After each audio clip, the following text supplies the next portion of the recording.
हमें सैनिकों का ध्यान भटकाना होगा। जो आ गया भैया, आप अश्व को पकड़िए, मैं अश्व की ध्वनि निकालता हूँ, उनका ध्यान भटकाता हूँ। ये अश्व की ध्वनि है या फिर गधे की? पर भैया गधा तो ढी चौ करता है।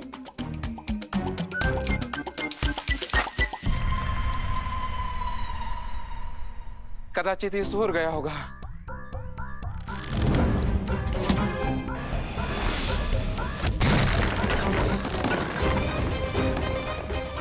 ये इस और क्या ध्वनि है?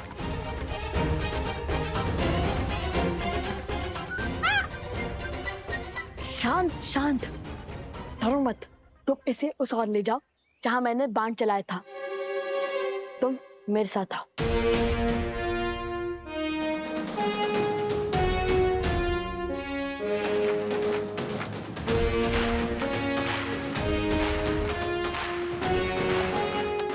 स्मरण है ना हमें अश्व को कैसे रोकना है? कैसे रोकना है? ये बात कब हुई? तो तुम्हें क्या लगता है भगवान वाल्मीकि ने हमें मिथिला के प्रवास के लिए क्यों भेजा था? ओ, स्मरण है, इस प्रवास की तैयारी के लिए।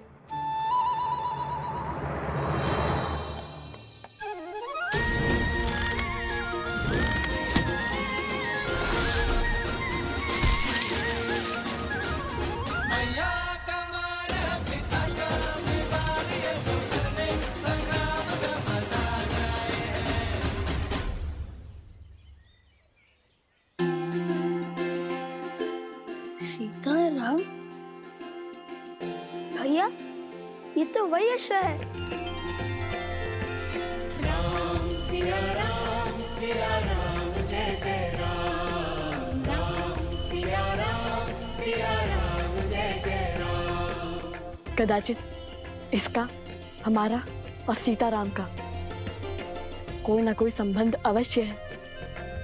क्यों मित्र, हम स्मरण है ना? उस गधे से भय तो नहीं लगा?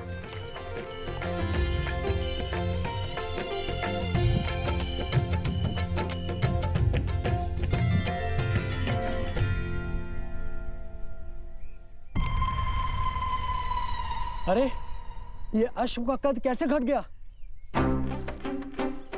मिला, अश्व मिला।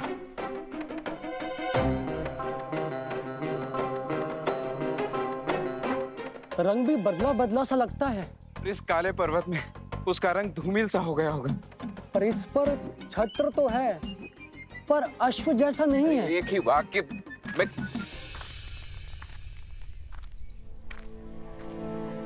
प्रणाम राजकुमार। सेना भी पहुंच रही है। अश्व मिला क्या आप सबको? उस ओर देखिए राजकुमार, हमने एक क्षण भी अश्व से अपनी दृष्टि ओझल नहीं की। आदेश यज्ञ के अश्व पर दृष्टि रखना था सेनापति। आप लोग यहाँ क्या वनगमन कर रहे हैं? अश्व के पीछे ही गमन कर रहे हैं राजकुमार। ये क्या आपको अश्व दिखाई दे रहा है?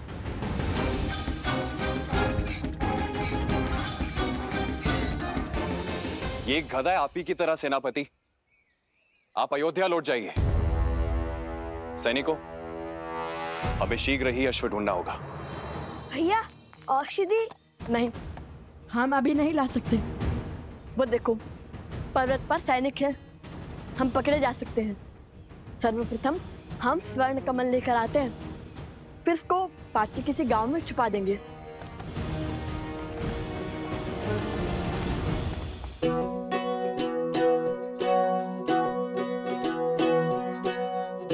सुनो, यह स्थान उचित है। यहाँ पर कोई भी अश्व को नहीं ढूंढ पाएगा।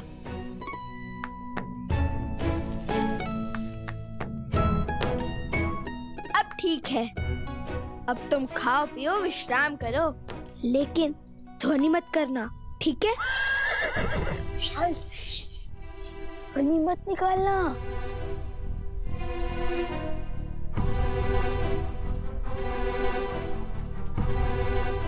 चलो।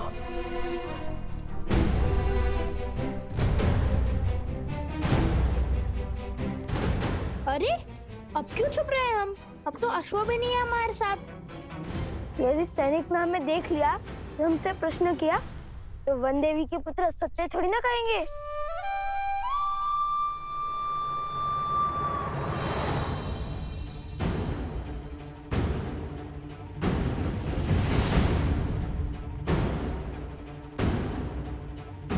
त्रिवेणी धाम निकट ही है, शीघ्र चलो।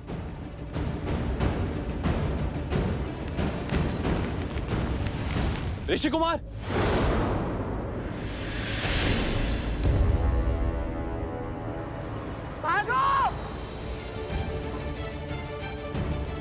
अरे रुकिए ऋषि कुमार।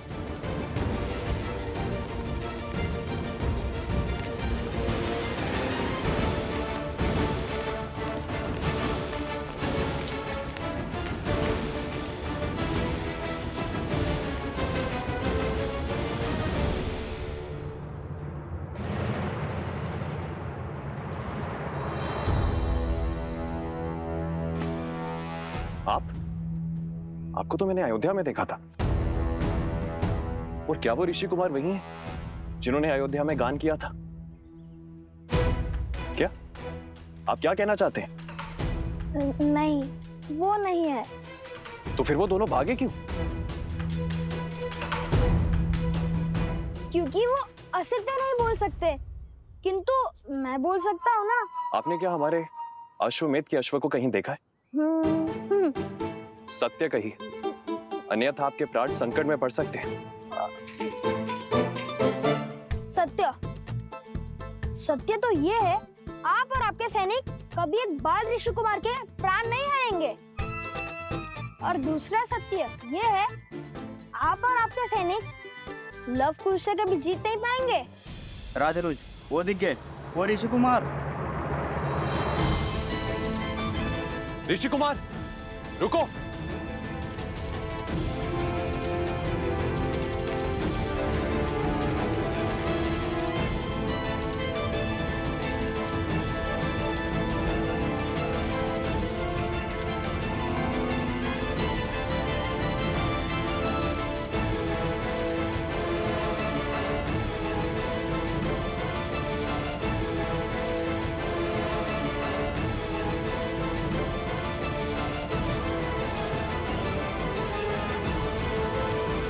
इन्हें यही छोड़ सकते हैं, किंतु रन छोड़ना कारता तो नहीं होगी ना? कभी कभी रन छोड़ते हैं ना, ये सबसे बड़ी रणनीति है।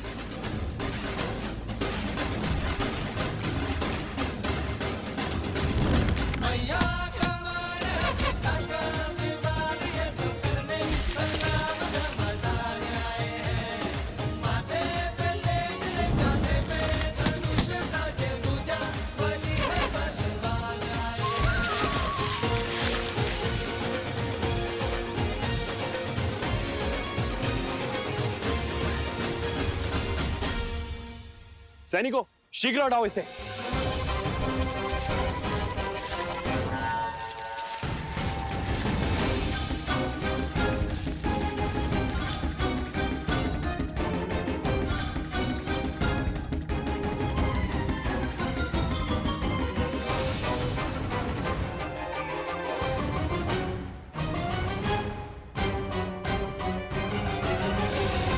आज तक तो केवल रुके थे, अब फंसेंगे।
बस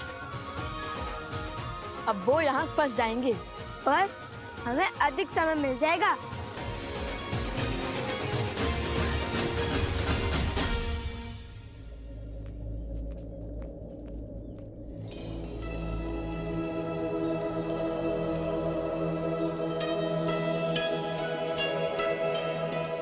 अंततः हम त्रिवेणी धाम पहुंच गए। वो देखो तमसा, वो देखो सोना, और वो जो दाहिने ओर से आ रही है वो है सप्तगंडिका, जहाँ तीनों नदियों के मिलने का स्थान है, इसलिए ये त्रिवेणी है।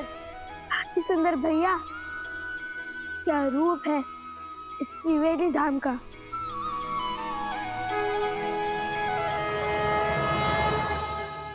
भैया अभी आंखें मूंदी तो मन में एक विचार आया।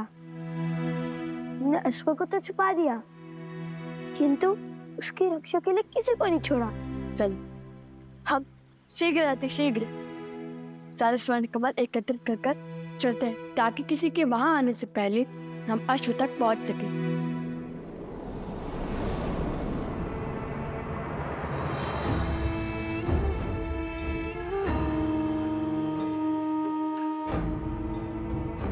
आओ प्रबंधासुर, देखो तुम्हारे परम मित्र और मेरे प्रिय पुत्र चंद्रबाहु की मृत्यु का प्रतिशोध लेने की घड़ी आ गई है।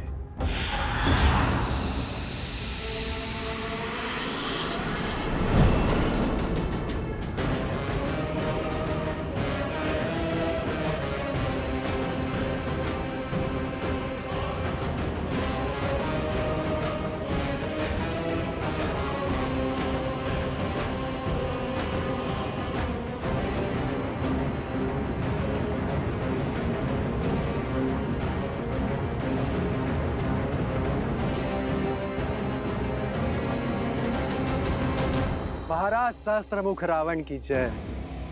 महाराज, जिस क्षण की प्रतीक्षा में मैं अब तक जी रहा था, वो क्षण, वो प्रतिशोध का सुख देने के लिए आपका कोटि कोटि धन्यवाद। धन्यवाद मुझे नहीं, उन बालकों को दो, वही तो है इस सुअवसर के सूत्रधार।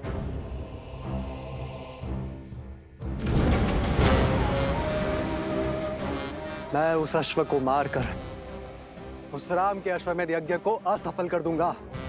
वो जिस मर्यादा धर्म की ध्वजा लहराना चाहता है, उसे मैं तार तार कर दूंगा।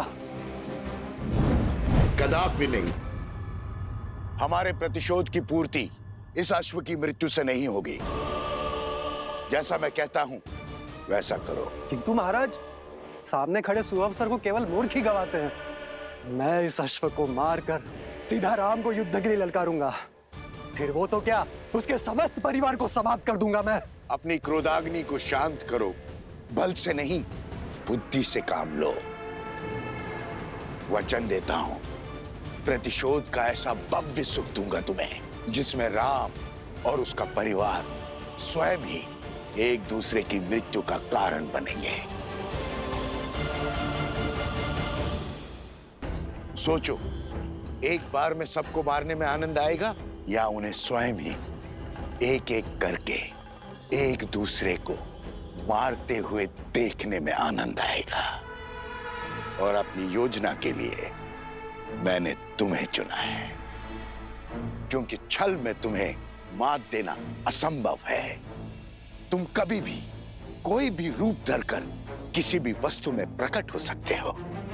मैं चाहता हूं कि तुम यज्ञ के अंत तक इस अश्व के साथ रहो।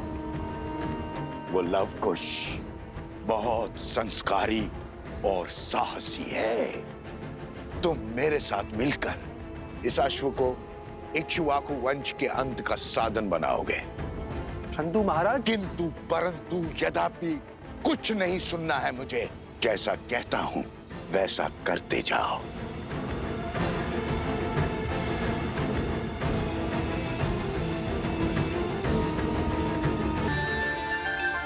माता पिता के लिए संतान के प्रेम से मूल्यवान और कुछ नहीं हो सकता, फिर चाहे वो देव हो या दानव, मानव हो या पशु।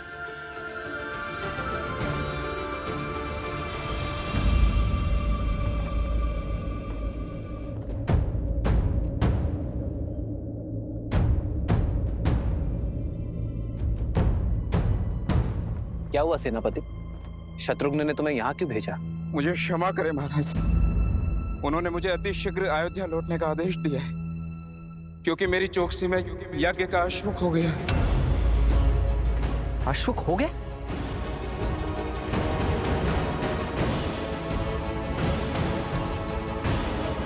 और अब वो स्वयं अश्व को खोज रहे हैं। यज्ञ का अभिमंत्रण आसुरी शक्तियों और दुर्घटनाओं से बचाता है, किंतु केवल तब जब देवताओं का आशीर्वाद हमारे साथ हो।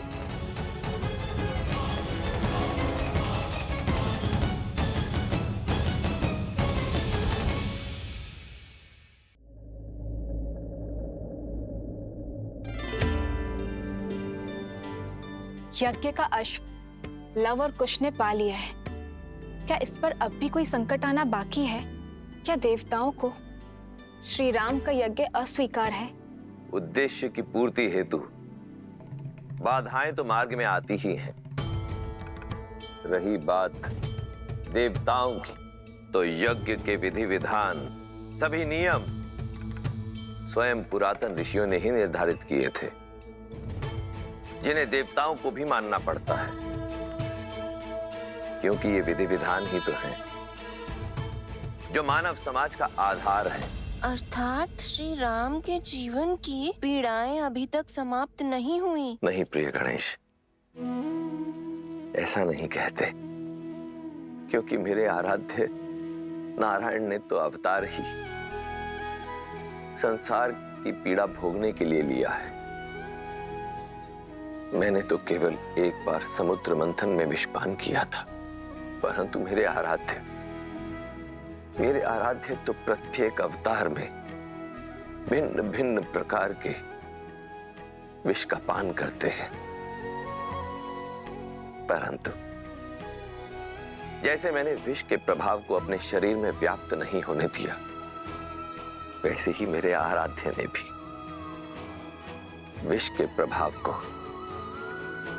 अपने तपोबल, अपने सिद्धांतों को विचलित नहीं करने दिया। केवल एक भिन्नता है महादेव, आपके कंठ में विष रोकने के लिए मैंने अपनी शक्ति का प्रयोग किया था, किंतु यहाँ राघव और सीता के पास तो साथ का भी सुख नहीं है।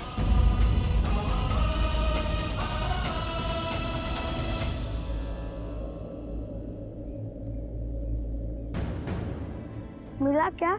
स्वर्ण कमल छोड़िए, मुझे तो साधारण कमल भी नहीं दिख रहा। ठंड के कारण तो कुछ भी दिखाई नहीं दे रहा है। चलो तनिक समीप चलकर देखते हैं।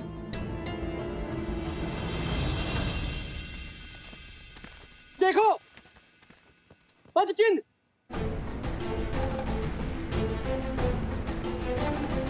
अरे अरे रुक जाइए, ये कोई छल है।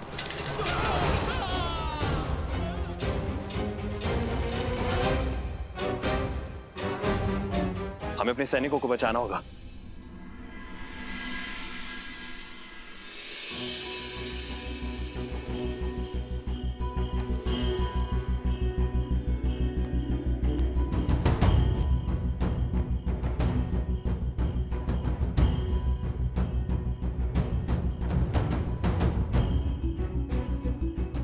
यहाँ भी नहीं है।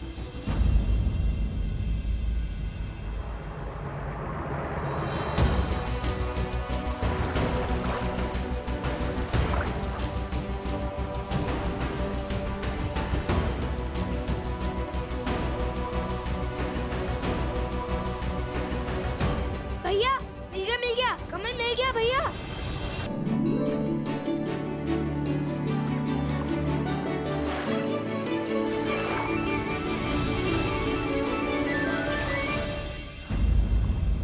हाँ, कमल तो है, किंतु स्वर्ण कमल नहीं। आज सोम हमारे साथ नहीं है, तब भी दुर्भाग्य हमारा पीछा ही नहीं छोड़ रहा। हाँ,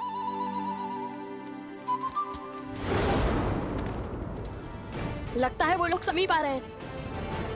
ना जाने कहाँ होगा ये स्वर्ण कमल। सावधानी से आगे बढ़ो, अवश्य आगे भी कोई छल हो सकता है।